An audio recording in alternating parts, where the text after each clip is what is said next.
Bismillahirrahmanirrahim. Qala al-musannifu rahimahullahu ta'ala, Imam Al-Bukhari menyampaikan dalam kitabnya, kita langsung ke subtopik yang kedua di kitab Da'awat. Babu afdalil istighfar. Ya, bab tentang subtopik tentang afdalil istighfar, keutamaan istighfar, istighfar yang paling utama. Ya, di sini lebih tepat kita pahami sebagai istighfar yang paling utama, afdalil istighfar. Jadi kalau ada kalimat-kalimat permohonan ampunan, ini yang paling utama. Wa qaulihi ta'ala, adapun firman Allah Subhanahu wa ta'ala yang terkait dengan pembahasan ini. Jadi ini yang paling menarik di kitab Sahih Al-Bukhari itu, sebelum masuk ke hadisnya, beliau rahimahullahu ta'ala menyantumkan terlebih dahulu ayat-ayat Quran yang terkorelasi dengan itu.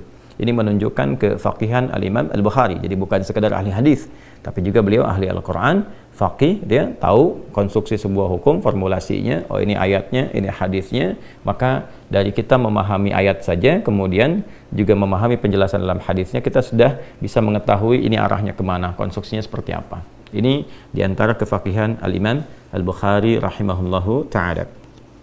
Wa qaulihi ta'ala, adapun firman Allah Subhanahu wa ta'ala yang terkait dengan topik ini, yaitu istighfar yang paling utama, yaitu di Quran surah Nuh ya, ayat 10 sampai 12 ya, kita sampaikan dulu ayatnya.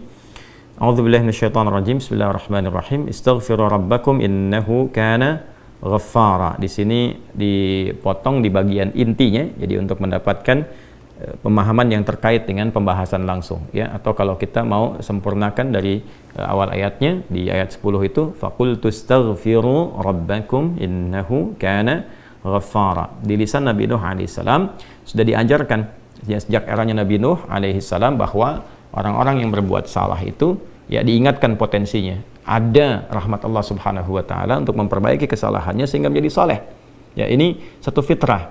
Jadi di setiap era itu selalu percikan rahmat Allah itu diberikan kepada setiap hamba ya, melalui utusan-utusan Allah. Di era-eranya ada rasul ya, ada nabi, kemudian rasul, nabi berhenti ya dengan hadirnya Nabi Muhammad SAW dan wafatnya beliau, selesai era kenabian, selesai era kerasulan. Maka semua petunjuk-petunjuk yang telah sempurna itu diteruskan oleh sahabat beliau dari kalangan ulama. Nanti kalangan ulama ini mengajarkan kepada ulama di generasi selanjutnya, di tabi'in, tabi'ut tabi'un, sampai kemudian kepada kita. Ya, ini pakemnya sudah ada. Jadi dalam diri kita ini boleh jadi setiap manusia itu kan tidak ada yang suci ya, kecuali para nabi dan rasul yang memiliki sifat maksum, dijaga dari kesalahan. Boleh jadi saya, Anda, kita berbuat satu kesalahan, tapi rahmat Allah menjadikan kita itu mendapatkan fitrah untuk memperbaiki itu. Nah, ini yang nggak dimiliki oleh setan. Setan itu salah ya salah, itu kan? Salah ya salah. Jadi ketika dia berusaha untuk mendapatkan rahmat Allah pun dengan taubat itu selalu terhambat dengan kesombongannya, istakbar itu. Ya, satu kali ditawari untuk bisa mendapatkan ampunan pun, ya lalu diberikan satu syarat untuk hormat kepada jasadnya Adam pun, kan? Itu tetap kemudian dia abai. Sekali lagi saya ingatkan untuk menekankan bahwa kita ini tercipta sebagai manusia, bukan setan. Ya, sepanjang kita menyadari kita manusia dan berbuat salah, maka aktifkan sinyal taubat itu. Ya, sejak di era sebelumnya, bahkan di era Nabi Adam alaihissalam turun ke muka bumi, kemudian juga berkeluarga, ya risalah-risalah tentang taubat itu selalu kemudian disampaikan. Nah, di era Nabi Nuh alaihissalam, rasul pertama. Jadi kalau Adam itu nabi yang pertama, Nuh alaihissalam rasul yang pertama. Umatnya salah, maka dengan kasih Allah Subhanahu wa ta'ala diturunkanlah kemudian pengingat ya, lewat fitrah kemanusiaan ini, lewat Nabi Nuh alaihissalam disampaikan, faqultu astaghfiru rabbakum innahu kana ghaffara. Ya, maka aku tegaskan kepada kalian, istaghfiru rabbakum, cepat istighfar, cepat balik lagi, ambil kalimat-kalimat ampunan, ambil kalimat-kalimat tobat ya dari Allah Subhanahu wa ta'ala, menggunakan Rabb tuh yang telah menciptamu, merawatmu, menyayangimu, mengingatkan. Jadi Rabb itu ada nilai-nilai rububiyah di dalamnya. Ya, ada sifat-sifat rububiyah. Ya, bukan sekedar mencipta, tapi juga merawat, memberikan perhatian, memberikan kebutuhan.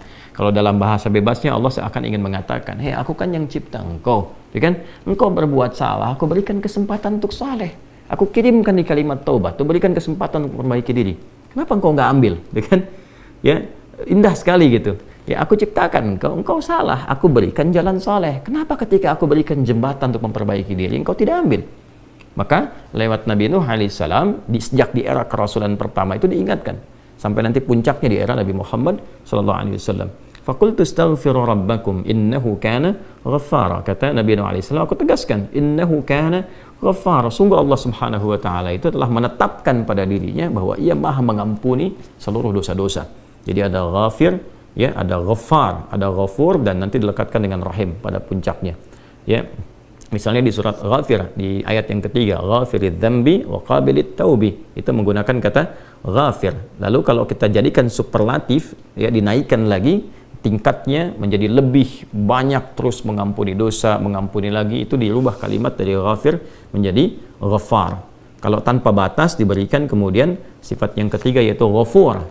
Ya, kalau hamba menyimpulkan apakah memang masih diterima, maka Allah turunkan puncaknya berupa sifat rahmatnya, rahim. Qul ya ibadiyalladzina asrafu ala anfusihim la taqnatu min rahmatillah. Innallaha yaghfiru dzunuba jami'a. Quran surah ke-39 ayat 53. Balik ke sini. Ya, jadi ini gambaran yang pertama. Sejak di era kenabian turun yang Al-A'raf ayat 23 itu Rabbana zalamna anfusana. Dan Nabi Adam alaihissalam mendapatkan kalimat itu. Lalu di era Nabi Nuh alaihissalam sebagai rasul pertama diingatkan juga dengan potensi sifat-sifat kebaikan ini yang menjadikan manusia tertuntun untuk senantiasa berbuat baik. Lalu apa sifat rahmatnya? Ya, kalau kita kembalikan ke konstruksi Al-Baqarah ayat 37, tadi kan saya katakan di awal, ya, Allah menegaskan seorang yang taubat ingin merubah dirinya dari salah menjadi saleh, bukan sekedar dituntun oleh Allah, tapi juga dipercikan kasih sayang Allah kepadanya. Rahmat Allah diberikan. Ya, kembali ke Quran surah kedua ayat 37 itu, fatalaqqa Adamu min rabbih kalimatin fataba alaihi innahu huwat tawwabur rahim. Jadi bukan tawwab saja, tapi rahim juga. Bukan sekedar Allah terima taubatnya, tapi kasih sayang Allah pun diberikan kepadanya. Nah, apa di antara jenis kasih sayang yang Allah berikan kepada seorang hamba yang mau taubat? Ya, maka diteruskan ayatnya sampai 12 di sini. Imam Al-Bukhari menyantumkan di sini sampai ayat 12. Yursilis samaa'a 'alaikum midrara wa yumdidkum bi amwalin wa banina wa yaj'al lakum jannatin wa yaj'al lakum anhara. Allahu akbar. Ya, justru di sini teman-teman sekalian, istighfar itu, ya, permohonan ampun kepada Allah Subhanahu wa taala, ya, permohonan rahmat Allah Subhanahu wa taala, kembali kepada Allah, mengoneksikan diri kita kepada yang maha baik, itu diantara percikannya adalah mendapatkan lapangan kebaikan. Yursilis samaa'a 'alaikum bidrara. Ya, walaupun Anda mendapatkan kesulitan dalam berkehidupan, bahkan yang sifatnya luas, ya, secara sosial, kalaupun tanahnya gersang, ya, kalaupun kemarau berkepanjangan, itu ternyata dengan satu daerah itu, satu desa itu, satu wilayah itu mengoneksikan diri mereka kepada Allah, beristighfar. Ini faedahnya istighfar. Dengan beristighfar kepada Allah, taubat dari maksiat, ternyata bisa mendatangkan rahmat bukan hanya untuk pribadinya, untuk satu wilayah. Ya, ini pelajaran dari Quran. Ya, Allah akan memberikan kesan begini, jangankan bagi setiap personalnya, setiap orangnya, ya kan? Ada masalah sekampung pun, contohnya kekeringan misalnya, contohnya kemarau, lalu sekampung itu, ya, atau ada orang-orang soleh di situ yang membiasakan taubat kepada Allah, istighfar kepada Allah, mengoneksikan dirinya kepada Allah, ya kan? Itu luar biasa percikan rahmat Allah. Ya, apa diantaranya? Yursilis sama, ya, 'alaikum midrara. Allah memerintahkan kepada langit itu untuk menurunkan hujan, ya, dengan curah yang memberikan maslahat. Kemudian wa yumdidkum bi amwalin wa banina. Ya, lantas kemudian melapangkan kepada engkau urusan hartamu, ya, bahkan memberkahi engkau dengan keturunan-keturunan yang baik. Jadi masya Allah, ya, orang tua yang rajin istighfar, suami yang rajin istighfar, itu ternyata bukan sekedar menjadikan ia mendapatkan penerimaan taubat. Dia berhenti dari perbuatan maksiat, usaha-usaha yang tidak baik, dagang yang tidak benar, itu kan perbuatan curang, ya, perbuatan menipu, perbuatan-perbuatan yang tidak elok, korupsi, jauhi potensi itu. Disogok dia hindari, diajak korupsi dia jauhi dan sebagainya. Lalu konsisten pada kebaikan dan dia isi dengan istighfar. Astaghfirullahalazim, astaghfirullahalazim. Rabbana zalamna anfusana wa illam taghfir lana wa tarhamna lanakunanna minal khasirin. Dia konsisten pada kebaikan itu, wa yumdidkum bi amwal. Allah akan lapangkan dia pada harta-harta yang lebih berkah. Allahu akbar. Itu faidah istighfar. Jadi kalau kita biasakan bertekad, berniat memperbaiki diri dari yang salah menjadi baik, itu Allah sudah berikan motivasi. Aku bukan hanya terima taubatmu, tapi aku rubah keadaan hidupmu lebih istimewa, lebih mahal nilainya dibandingkan dengan keadaan sebelumnya yang terlihat seperti fata morgana. Kemudian dikuatkan dengan Quran surah ketiga Ali Imran ayat 135, ya. Di sini disampaikan Allah Subhanahu wa taala berfirman, a'udzubillahi minasyaitonir rajim. Bismillahirrahmanirrahim.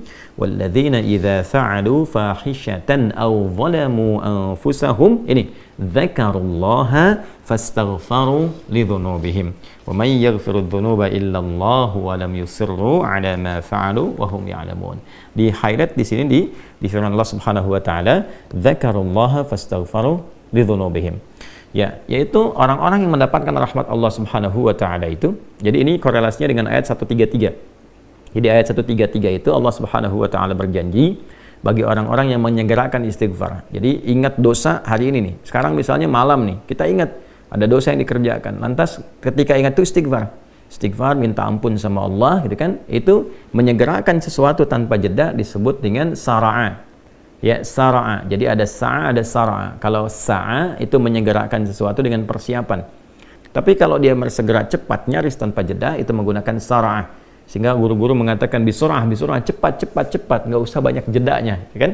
Nah, di Ali Imran ayat 133 Allah berfirman, wasari'u ila maghfiratin mir rabbikum. Kalau engkau merasa ada salah, bergegas, jangan tunda-tunda. Ya, ingat malam ini, jangan tunda besok. Gimana kalau kemudian tengah malam meninggal? Ya, segera istighfari. Nah, orang yang menyegerakan istighfar saat ingat kesalahan, apa yang didapatkan? Wa jannatin arduhas samawati wal ardu uiddat lil muttaqin. Maka orang ini akan diberi harapan oleh Allah, ya, diperkenankan untuk memohon, bahkan ketika pulang disiapkan surga untuknya seluas langit dan bumi. Dan itu bagian dari sifat takwa.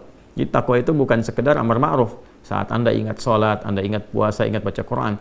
Tapi takwa juga ada bagiannya nahi mungkar. Saat Anda ingat salah, lalu Anda taubat. Ya, saat Anda ingat salah, Anda pengen jadi soleh. Saat Anda ingat maksiat, Anda ingin taubat. Itu bagian dari takwa.